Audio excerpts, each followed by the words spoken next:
간밤에 나온 글로벌 이슈들 함께 체크해 보도록 하겠습니다. 먼저 아침에 금요일 8시 30분 발표된 PPI는 시장 기대에 찬물을 끼얹었습니다.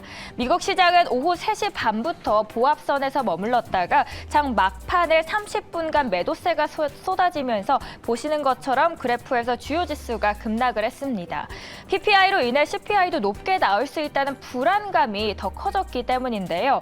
사실 통상 시장은 PPI를 사실 그렇게 크게 눈여겨보지는 않습니다. 대체로 CPI가 먼저 나오기 때문이죠.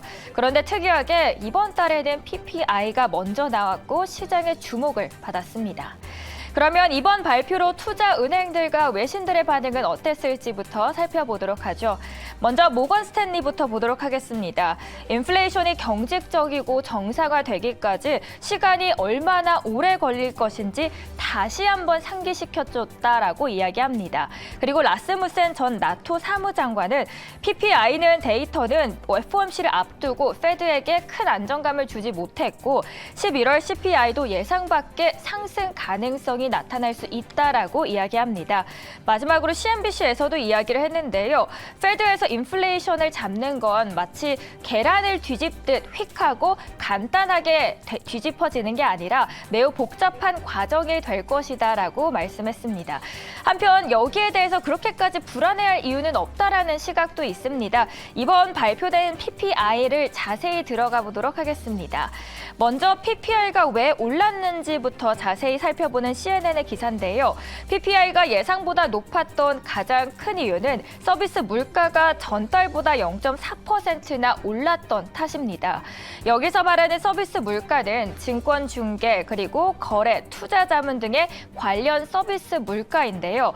여기서 도대체 증권거래, 거래, 투자 자문은 뭘까부터 설명을 드리자면 미국 금융정보업체 바이탈 날리지는 이렇게 정의를 내렸습니다. 더 높아진 단기 대출 비용이다라고 해석을 합니다.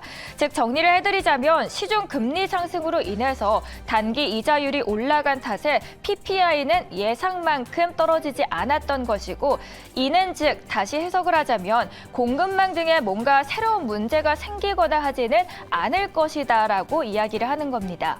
두 번째 이슈로는 PPI가 전년 대비 상승률은 계속 하락하고 있다라는 추세의 포인트입니다. PPI와 CPI는 다소 연관성이 있는데요. 10월에 7.4%에서 11월에는 6.7%로 하락을 했습니다. 2011년 5월 이후에 가장 느린 속도라고 볼 수 있겠는데 연준이 매파적인 기조를 이어갈 것이라는 전망이 적지 않지만 또 일부 4조 8천억 달러의 자금을 굴리고 있는 큰 손들의 생각은 다른 점도 있다는 걸 확인할 수 있었습니다. 이를 아직도 높은 수치라는 점은 분명히 하면서 실제로 글로벌 투자은행 골드만삭스의 예시를 들었는데요.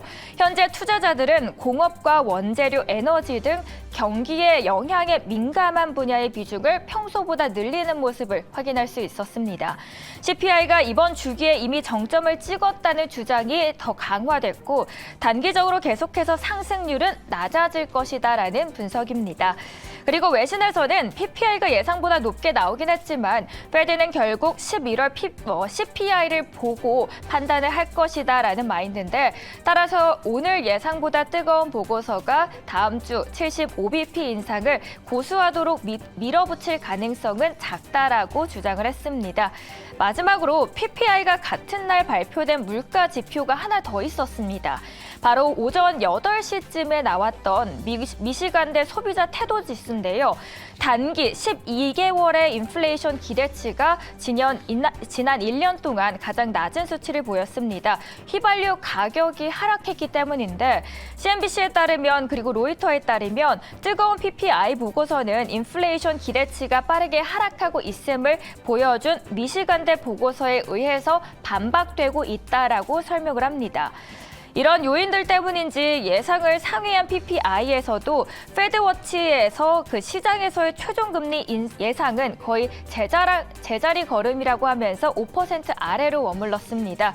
이제 모든 관심은 13일 날 발표되는 11월 CPI 그리고 그 다음 날 회의 결과인 FOMC에 쏠려 있습니다.